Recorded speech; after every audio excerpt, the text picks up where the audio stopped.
अस्सलाम वालेकुम। आज हम स्टार्ट करने लगे हैं वाइट ब्लड सेल डिसऑर्डर्स के मेन पॉइंट्स। तो उसमें सबसे पहले इसमें जो हीमाटोपोइसिस में जो डिफेक्ट आता है ना, हीमाटोपोइसिस जो होती है ना, वो स्टेप बाय मैचुरेशन होती है CD34 हीमाटोपोइसिस स्टेम सेल। ठीक है, CD34 अगर नॉर्मली 5 to 10 के पर माइक्रोलीटर होते हैं। ठीक है ना, अगर 5 से कम है तो ल्यूकोपेनिया, 5 से ज़्यादा तो 10 से ज़्यादा है, 10 के से ज़्यादा है तो ल्यूकोसाइटोसिस। ल्यूकोपीनिया की बात करें तो इसमें न्यूट्रोपीनिया होता है, लिम्फोपीनिया होता है। न्यूट्रोपीनिया ग्राम नेगेटिव सेप्सिस की वजह से न्यूट्रोपीनिया हो सकता है। इसके अलावा लिम्फोपीनिया की बात कर लें तो कुशिंग सिंड्रोम की वजह से हो सकता है, SLE की वजह से हो सकता है, HI की वजह से हो सकता है, HIV और डिजॉर्ज सिंड्रोम की वजह से हो सकता है। डिजॉर्ज सिंड्रोम में क्या होता है, थाइमस फॉर्मेशन नहीं होती। Leucopenia, leukocytosis. ल्यूकोपीनिया अगर कम हो गए हैं तो उसमें न्यूट्रोपीनिया और लिम्फोपीनिया की बात कर ले। ल्यूकोसाइटोसिस अगर ज़्यादा हो गए हैं तो उसमें क्या है, उसमें टिश्यू नेक्रोसिस या न्यूट्रोफिलिक ल्यूकोसाइटोसिस की वजह से हो जाता है। इसमें लेफ़्ट शिफ्ट हो जाती है। लेफ़्ट शिफ्ट में इमेच्योर फॉर्म्स होती हैं। ठीक है, इमेच्योर ब्लास्ट अगर सेल्स बन रहे हैं तो उसमें लेफ़्ट शिफ्ट होगी।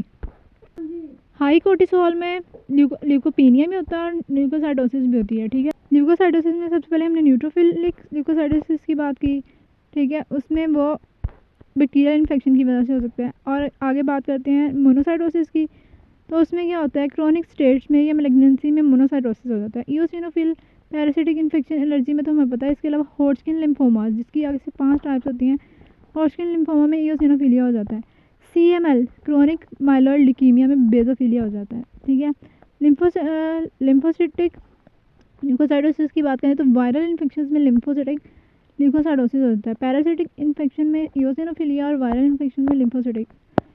नेक्स्ट आ जाता है इन्फेक्शियस मोनोन्यूक्लियोसिस। ये इसमें CD8 सेल्स में प्रॉब्लम होती है। ठीक है, EBV इन्फेक्शन होता है, उसकी वजह से क्या होता है, CD8 सेल्स में प्रॉब्लम, T सेल्स में प्रॉब्लम आ जाती है। ठीक है, इसको किसिंग डिजीज़ भी कहते हैं क्योंकि इस सलाइवा के जरिए ट्रांसमिट होती है। इसके लिए हम मोनोस्पॉट टेस्ट करते हैं, स्क्रीनिंग टेस्ट करते हैं। उसमें हम IgM डिटेक्ट करते हैं। ठीक है, और जो डिटेक्ट होती है इसको हम कहते हैं हेट्रोफाइल एंटीबॉडीज़। स्क्रीनिंग टैंक्स मोनोस्पॉट टेस्ट करते हैं और जो डेफिनेटिव टेस्ट है उसमें के लिए हम सीरोलॉजी कराते हैं। उसके लिए हम EBV एप्सान बार वायरस के वायरल कैप्सिड एंटीजन देखते हैं। कॉम्प्लिकेशंस की बात कर लें तो इसको RDS से कर सकते हैं, रप्चर, स्प्लीन रप्चर हो सकती है, रैशेज हो सकते हैं, रैशेज हो सकते हैं। D से डोरमेंसी ऑफ वायरस। ठीक है, रैशेज, डोरमेंसी, इसके अलावा स्प्लीनिक रप्चर हो सकते हैं। नेक्स्ट आ जाता है एक्यूट ल्यूकीमिया। एक्यूट ल्यूकीमिया में ब्लास्ट सेल्स क्राउड आउट कर जाते हैं। ठीक है, इसकी 2 टाइप्स होती हैं एक्यूट की, acute lymphoblastic leukaemia and acute myeloid leukaemia. ठीक है, लिम्फोब्लास्टिक एंड माइलॉइड की लिम्फोब्लास्टिक की अगर से फर्दर 2 टाइप्स होते हैं, B सेल की वजह से होता है और T सेल की वजह से होता है। लिम्फोब्लास्ट जो 20% से ज़्यादा हो जाता है हम उसको कहते हैं एक्यूट लिम्फोब्लास्टिक ल्यूकीमिया। इसमें क्या होता है कि लिम्फोब्लास्ट में ना TDT, ठीक है, TDT होता है, DNA पॉलीमरेज होता है। तो इसमें अगर होता है ये इसकी ओनली लिम्फोब्लास्ट में होता है। ठीक है, तो अगर होगा तो इसका मतलब है लिम्फोब्लास्ट है। मोस्ट कॉमनली चिल्ड्रन में होता है, डाउन सिंड्रोम के चिल्ड्रन बच्चों में होता है।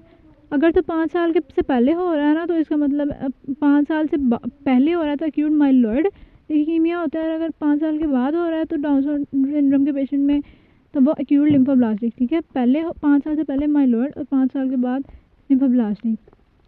B सेल की वजह से होगा तो इसको सरफेस मार्कर्स की बेस पर डिवाइड करते हैं। B सेल में 10, 19 और 20 होता है, 10, 19 और 20। और जो T लिम्फोसाइट है वो 2, 6, 7, 8। ठीक है, 2 से लेकर 7 तक, इसमें 10 नहीं होते। B वाले में 10, 19 और 20 होते हैं। B एक्यूट लिम्फोब्लास्टिक ल्यूकीमिया की फर्दर 2 टाइप्स होती हैं ट्रांसलोकेशन की बेस पर। ठीक है, 12-21, 12 को उल्ट कर दे, 12-21 चिल्ड्रन में होती है और इसका गुड प्रोग्नोसिस होता है, चिल्ड्रन में सही प्रोग्नोसिस होता है। और 9-22 की में पुअर प्रोग्नोसिस होता है और एडल्ट में होती है। जो 9-22 9-22 होती है ना, 9-22 ये फिलाडेल्फिया होती है। फिलाडेल्फिया में B एक्यूट लिम्फोब्लास्टिक ल्यूकीमिया में भी मिलती है और इसके अलावा आगे भी जाके भी देखेंगे हम किस में मिलती है। ठीक है, 9-22 T सेल जो होती है टीन एजर्स में ज़्यादातर होती है, जो एक्यूट लिम्फोब्लास्टिक ल्यूकीमिया। और इसमें क्या होता है कि मीडियस्टिनल मैस होता है, उसको इसलिए हम कहते हैं acute lymphoblastic lymphoma. Acute lymphoblastic leukaemia है ना तो इसको हम मैस के तौर पे प्रेजेंट होता है इसलिए इसको लिम्फोमा कह देते हैं। T for thymic mass, T for teenagers. Next आ जाता है एक्यूट माइलॉइड ल्यूकीमिया। इसमें माइलॉइड सेल्स 20% से ज़्यादा हो गए, उसमें ब्लास्ट सेल, इसमें एमपी होता है। एमपी क्या है? माइलो पेरोक्साइड, ठीक है। उसमें क्या था? टीडीटी, इसमें माइलो पेरोक्साइड है और इसके माइलो पेरोक्साइड के एग्रीगेट्स को हम ओरा रोड्स कहते हैं, ये करेक्टरिस्टिक है उसमें आता है। वो जो ब्लास्टिक वाला था वो ज़्यादातर बच्चों में होता है और एडल्ट्स में होता है। इसकी भी आगे से फर्दर 3 टाइप्स हैं। माइलोसिटी की वजह से हो सकता है, प्रो माइलोसिटी की वजह से हो सकता है, मोनोसाइट्स की वजह से हो सकता है, इसके अलावा मेगा कैरियो ब्लास्ट की वजह से हो सकता है, ठीक है। Acute promyelocytic, acute monocytic, acute pro mega Cairo ब्लास्टिक leukaemia. Acute monocytic और एक्यूट मेगा कैरियो ब्लास्टिक है ना, इसमें एमपीओ नहीं होता, ठीक है। और जो एक्यूट प्रो माइलोसिटिक है उसमें 15-17 की ट्रांसलोकेशन होती है, और होती कहाँ पे है? कौन से रिसेप्टर पे है? रिटिनोइक एसिड रिसेप्टर पे, ठीक है। 15-17 की ट्रांसलोकेशन होती है, और जब भी ट्रांसलोकेशन होती है ना दूसरे से पहले में आता है, ठीक है। ट्रांसलोकेशन मतलब यहाँ पे 17 से 15 में होगी।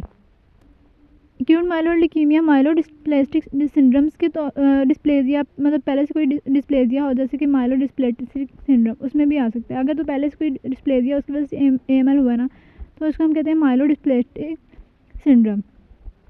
अब ये क्यों हो सकता है? पहले कोई रेडियोथेरेपी कराई है या कोई कीमोथेरेपी कराई हुई है, ठीक है।